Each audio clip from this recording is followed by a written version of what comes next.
Welcome back to Speargrass Forge. If you're new here, thanks for coming. If you're coming back, thanks for returning. Today, I'm going to attempt to make a guard and do some grinding on my broken back Seax. Stick around. Singing true, rely, you rely at it. Singing true, rely, you rely at it. Singing true, rely, you rely at it. Oh, we're bound for Botany Bay.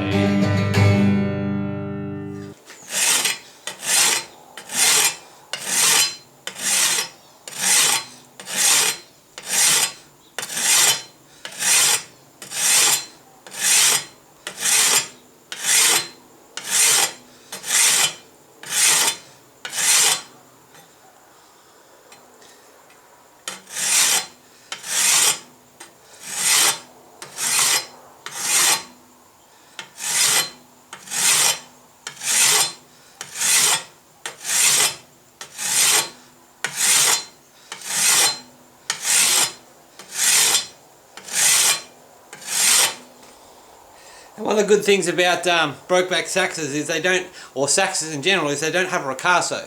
They're blade pretty much all the way up to the end, so which makes it a hell of a lot better for, you know, me that I don't really, not really that great making knives yet, but at the end of the day, this is a good start.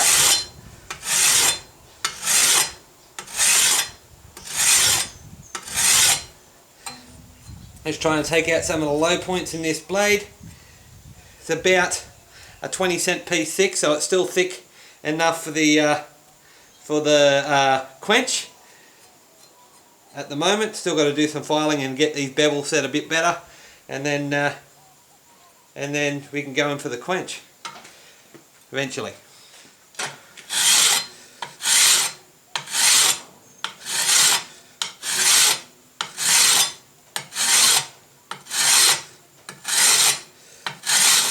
There's one particular low spot just here, which I'm just trying to take everything down to match it up.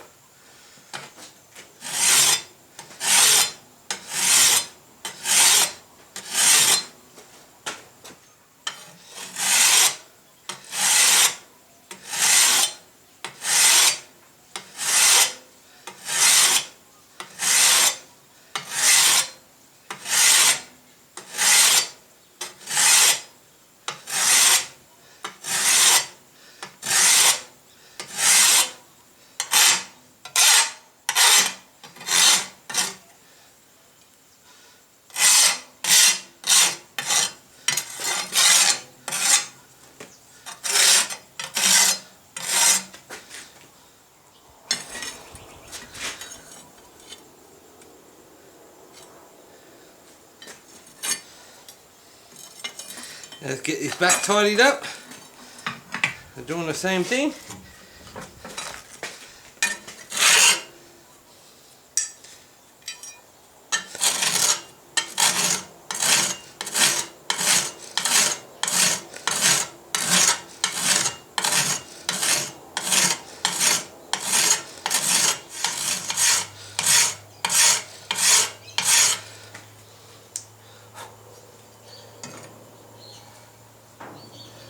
Bit of a hump just there. So let's take that out.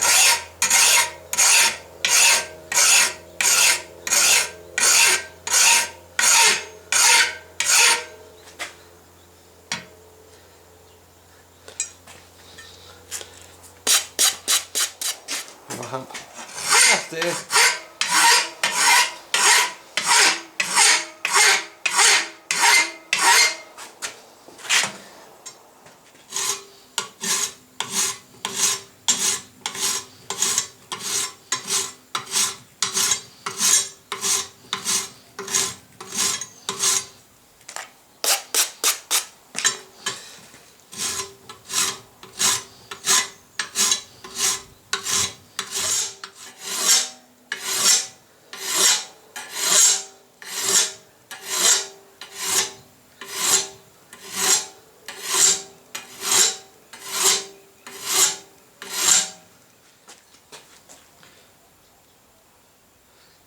So now the back's cleaned up, the drop's cleaned up, and the blade's cleaned up.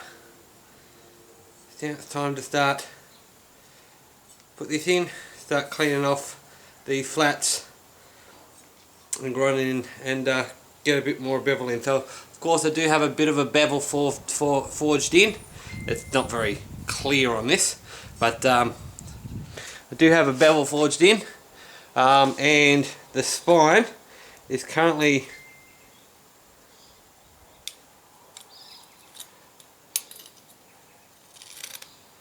around 4mm thick until it tapers at the tip, and then the edge at the moment is about 2mm thick. Of course that will change as we get the bevels ground in down to a 0 point at the moment, but yeah, and down to 1mm at the very tip.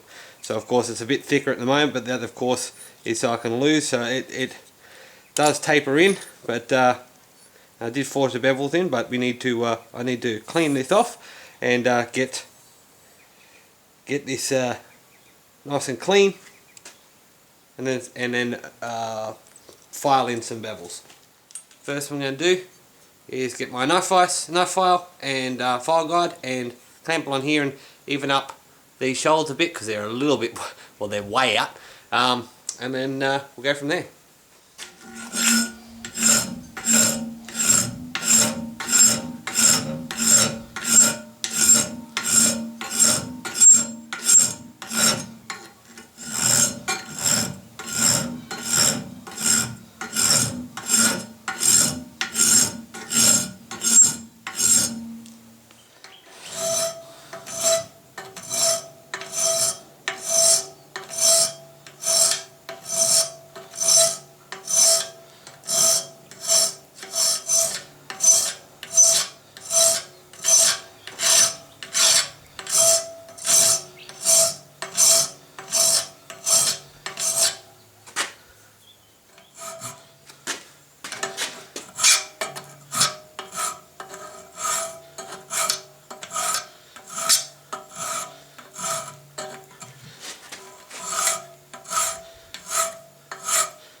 Nice and even with the rounded corners. Now just got to clean up the tang and clean up the blade.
received some stickers. I received some stickers from Dogbone Knives, Bobby Shields over at Dogbone Knives. So I'm going to stick this one. I got two, so I'm going to stick this one on my over there on my wall of fame, and I'll stick the other one. Will go on the toolbox on my ute.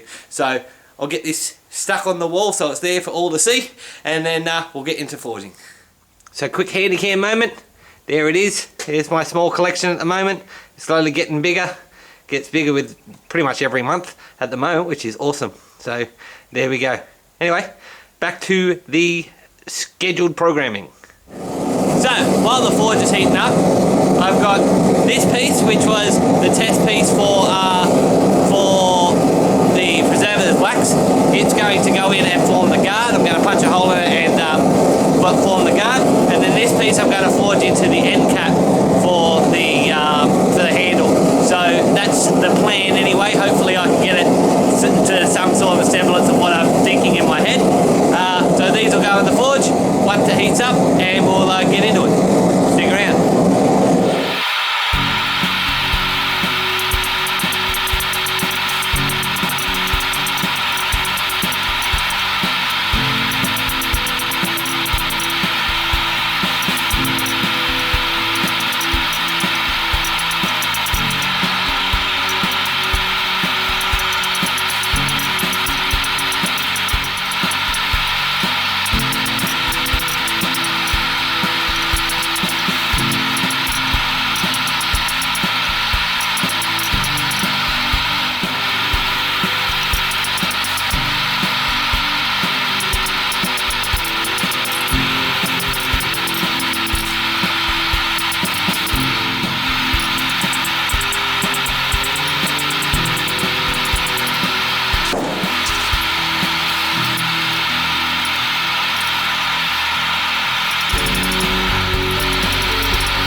now that these are rough forged, I've just got to clean them up, grind them out a bit so that they're nice and pretty, and I'll probably blacken these just for the fun of it, and then it's on to making a handle and quenching the blade, sticking it all together. That's the hard bit. I've never made a handle before. So, thanks for watching. If you like what you saw, don't forget to hit that like and subscribe button. Check out the links below for my Spreadshirt and Print Bar stores. Check out my previous videos by clicking here and here. And I'll catch you all again next time. Cheers.